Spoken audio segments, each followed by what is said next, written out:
Right now, Pittsburgh's best sports show is about to begin. Call us or tweet us. We've got things to talk about on the Ireland Contracting Nightly Sports Call. Good evening, everyone, and welcome inside the Fan Cave. Bob Pompeani with you until 11 o'clock tonight, and you can call in and air your opinions at 412-575-2600. Also on X or Twitter, it's at KDPomp. Andrew Filipponi's been under the weather tonight, so he will not be here, so I'll be riding solo with you until 11. Call and let's talk. We have a lot to talk about, beginning tonight with the Penguins. With all the talent they have, you would think they would be much better than that, but they haven't been, and they got to figure out how to do that because they're costing themselves points. You know, when you lose those games, if they're all wins, it's 5 more points in the standings. And that has been one of the reasons why the Penguins have not been able to move into the playoffs the last couple of years, especially 3 years ago when they were ever so close. And again, shootouts and overtimes have been a problem. So they got to solve that. But I'll tell you something, they did outplay Anaheim all night long. It's much like what we saw in Dallas the other day.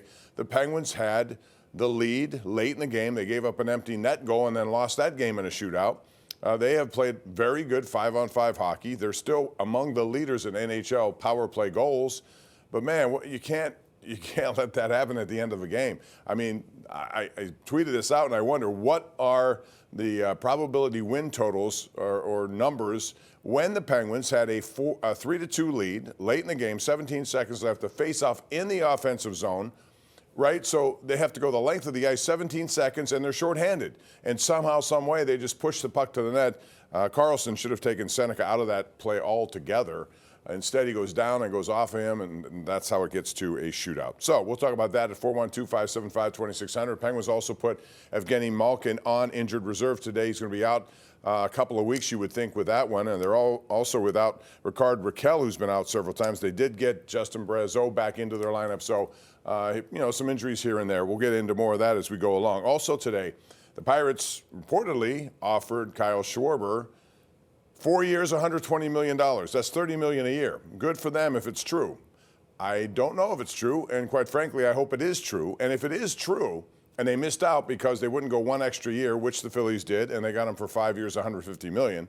And he's 32, I get it, but man, he's a power hitter at the designated hitter role, which is something that the Pirates desperately need. They haven't had much power at all on their roster. So I give them credit if it's true. But if it is true and they were willing to spend $120 million, then let's see them spend $120 million.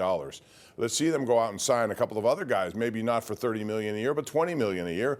I think if they were willing to go this far with Schwarber, there are other guys out there. Eugenio Suarez is a free agent third baseman. He had over 50 home runs. I don't think it'll take that much to get him here. They did sign someone tonight, Gregory Soto. He's a former 2-time All-Star. He's a reliever.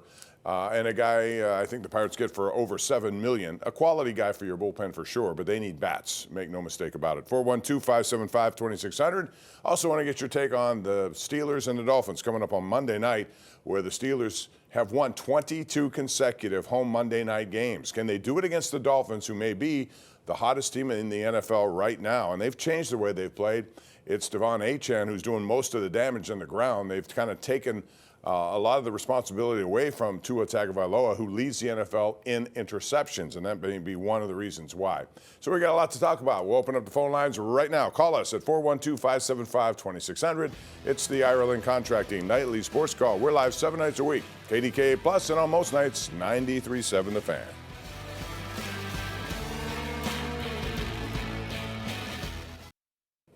All right, welcome back. This is our Xfinity tweet of the night from the USL Championship, which the Pittsburgh Riverhounds just won. Indy 11 has taken away their goaltender, Eric Dick, who was the MVP of the finals, and he had a tremendous run for the Riverhounds. He was unbeatable. 4 games, no goals allowed, over 600 scoreless minutes. Well, he's going back home. He's from Indiana, and I remember talking to him about being home in front of his mother and his family. He was coveting that opportunity, so he's decided to move on, and now the Riverhounds have to find someone else to put in goal. All right, we have a lot of Twitter action going on here. I want to read some of it before we go to the phone lines at 575-2600. Ryan Zedek says tonight shouldn't be a shock considering Letang and Carlson are 2 defensemen who can't play defense. And they were on the ice at the same time, which was curious. I mean, yes, they were on the power play, but your job there is just to kill the 17 seconds and don't allow any chances. So shorthanded, Seneca comes in and just is allowed to go to the goal, center it, and Carlson's laying flat on his on his side there. That's not the way to play that, and they should have maybe not had an offensive, collection of players on the ice. Sure, it's a power play, but 17 seconds, just kill it off. Don't even allow them to get into the attack zone, which they did. George Lochner says the Pirates should go after Alonso or Suarez now that it looks like Schwarber is off the market. I agree. I've been talking about, I would have done Alonso last year. He signed a 2-year deal. I think it was $27 million a year, whatever it is.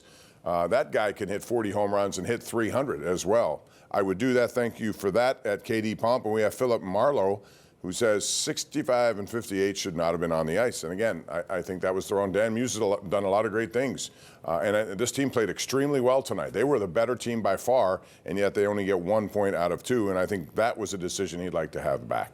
All right, let's get to the phone calls, beginning with our number one Cochrane Go One caller of the night. And that would be Chuck in Uniontown. And I'm sure Chuck has a viewpoint or two about what happened today with the Pirates. Go ahead, Chuck. Yeah, thanks once again, Bob. Yeah, it's so hard that even now that it might seem that the Pirates may be taking a little more positive approach to this, but the trouble is, the biggest thing to me is that their reputation has been so bad that it's just, all the years of losing and buffoonery and failures, that their intentions may be a little better now, but nobody wants to come here. And as I said before, the hardest thing to do for a franchise to do is flip the culture from losing to winning. They're going to have to try to find somebody who's going to be the vanguard, who's going to be the one that will take a chance on coming here. I think. Well, I agree with that, Chuck. I mean, and I think, and thank you for the call. They, I think they've been their own worst enemy because they've lost so much, because they refuse to put a lot of money into their product, at least more than I would like to see more than what they've done. You're going to have to overpay to get people here, and that's okay too. Like for example, in this Schwarber, again, if this is true, and if they offered 4 years, $120 million, they must have known that offer was not going to be good enough because others would do better than that. So the Pirates normally have to go above that. And are they willing to do it? Instead of 4 for 120, you got to go 5 for maybe 155, get even 5 more million than what the two other teams are offering. You got to do that until you get the kind of players here and show them that with this pitching staff, this might be a place that can ascend to the top of their division. Thanks for the call, Chuck. Let's go out to Dave in Moon Township. Hey, Dave, how are you? Hi, Bob. How you doing? Good. What's up, man? I wanted to talk about the ridiculous behavior by the Notre Dame athletic director over the last couple of days. Okay, first thing, the ACC never should have let Notre Dame in on a partial basis for football. And if the ACC advocated for a full-time football member, Miami, over Notre Dame, they did the right thing. Now, it's being reported on the web tonight that Notre Dame's shopping around for a new conference. The Big Ten has already told them if you're in for everything. The Big 12 commissioner criticized the Notre Dame athletic director today, and I think that when the Notre Dame teams go on the road in any sport, and I think they're playing at the Pete on February 21st, they should be treated in a manner appropriate to the way their athletic director is acting. Yeah, Dave, I think you make some good points. And here's the only thing I'll say in defense of Notre Dame, one thing only, because I think they didn't deserve to get in here. Quite frankly, their schedule wasn't good enough. They lost to Miami, the team they were battling with for maybe that one spot. But the problem that I see is that this committee, because they want television coverage every Tuesday on a half-hour show, which unveils its latest rankings, throughout this process, Miami was ranked behind Notre Dame. That includes going into the final week when both Miami and Notre Dame didn't play. So what changed? That Miami, which was ranked behind Notre Dame, somehow jumps Notre Dame even though both teams didn't play. I understand that. That should not happen. But they do that ranking system, and there are going to be some movements up or down. But for that, there shouldn't have been. Number two, I don't think they ever anticipated two teams like Tulane and James Madison getting in. I think the idea was maybe one of them would get in on a yearly basis just to keep that option open for those kind of conferences. But because the ACC was so bad and because their tie-breaking system is awful, Duke somehow with 5 losses got into their championship game. It would have been easier for Virginia to win that. They would have got in. And then I think Miami also probably gets in as the final team since they had an ACC team in there. So This is the problem when you have this kind of system. It's a better system than it was when 2 teams or 4 teams, now 12. I think 16 is a better answer. But that's something that Notre Dame has to deal with. Their schedule wasn't good enough. Sorry. Best win, USC. It's got to be better than that. You had a chance to beat Miami, and you did not. Lou in Baldwin joins us right now. Hey, Lou, how are you? Hey, Bob, how you doing? Good. What's up, man? Yeah, question on Tomlin. Is he a player's coach? For me, I'm not one to judge anybody. It just seems like he's too arrogant and cocky for people. You know what I mean? Well, listen, I think that coaching facade that you see is one thing. I think how he is in the locker room, in practice, I think he does do a lot of stuff that people like, those players like. And he seems to have their back a number of times on certain things. I think bottom line is if you classify him as a player's coach, I would say the answer is probably yes, but there are a lot of players, who've left here because he hasn't used them in ways that he thought or they thought they should have been used. So it's a tough business when it comes to that sort of thing and designations of whether he's a player's coach or not. All I know, they're in first place and they have a chance to win out or at least win this division. And if they do, they'll get into the playoffs as a 4 seed. So we'll see how it goes. But this game on Monday is not going to be easy, by the way. We'll see what they can do. They've had a big streak of winning on Monday nights, dating back to maybe even before Mike Tomlin. 22 straight home Monday night games. They've won. We'll see if they can make it 23 against a good team right now in the way Miami is playing. Ray in Whitehall. What's up, Ray? How are you? Hey, I'm doing pretty well. I've been watching the Penguins these last couple of weeks, and I'm hoping that Jari continues to play well because I think that they could use him to get a couple of defensemen, primarily big defensemen, that they're going to need for the future. Because if you look at how these teams are scoring 6-on-5, we can't seem to clear these guys out from the front of the net. Against Dallas, they had like 3 guys in front of Jari. I have to think that I don't have a lot of confidence in Letang and Carlson playing down low late in games to protect leads. And I understand that point. Those 6-on-5 situations are kind of isolated. They only happen when the other team trails. And that's all helter-skelter. It's even when the Penguins have 6-on-5 advantage when they pull their goaltender. It's not easy to get possession of the puck and clear the puck. So I think they still need more goal scoring, younger goal scoring. I still think they could use a good physical defenseman, yes. And if Jari continues to play the way he's playing, they can still ride him out for a while and keep him here, or they can look around, and there are going to be teams that need goaltending help. There are going to be injuries along the way. So that's a good thing, a good development for the Penguins. His salary's not all that bad when you look around the NHL and see some of these goalie salaries. Many of them are over $8-9 million a year. He's making $5-3. So you can do something with that. You might be able to even get somebody to take some of the money away and split it or whatever to make a deal to get someone in return. Bob in the North Hills, you're up. Hey, Bob. Hey, how you doing, Bob? I'm good, thanks.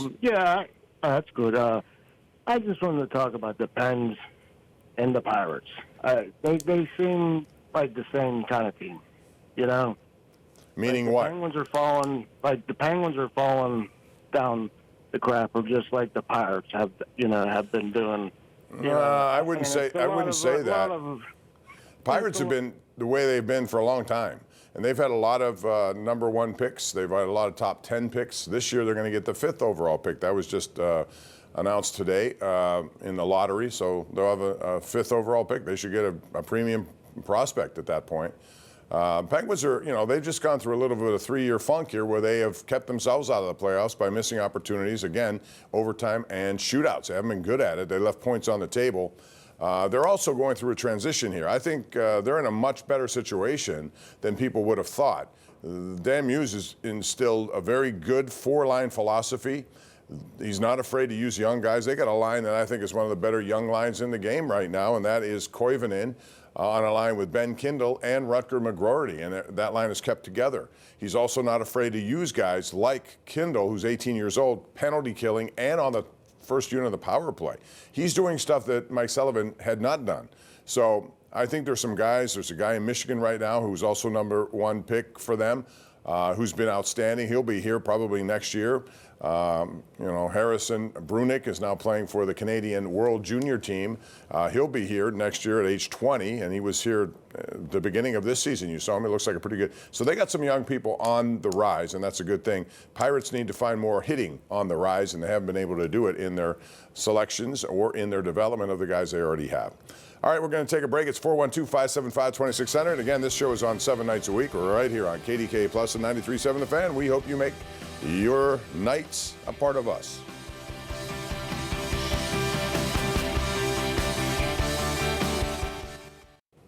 All right, once again, it's a big game coming up on Monday night. The Steelers right now at 7-6.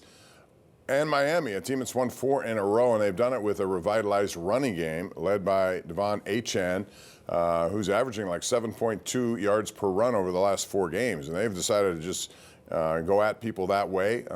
They still have Jalen Waddle, who's very good at what he does. But they've been reluctant to throw a lot down the field in this 4-game win streak. It looks like they're going perimeter more than anything else, and then just letting speed take over. And they do have a lot of speed. So this will be an interesting matchup. I know the Dolphins don't typically do well in weather that's like this. It's going to be about 10 degrees, Ray Petlin tells me, as that game goes on. And if there's any wind, it's going to be very difficult conditions to play football in. So we'll see. And you'll know ahead of time, what the Baltimore Ravens do in their next game against the Cincinnati Bengals. So by then, Baltimore could have another loss because they lost to Cincinnati the last time they played, and they're not playing very good football right now. All right, that's going to do it for us. Thank you so much for joining us. We'll have all the highlights of the Penguins and other news coming up 11:25 on KDKA Sports. I'm Bob Pompeani. We'll see you again tomorrow right here at 10:35. Thanks so much for joining us.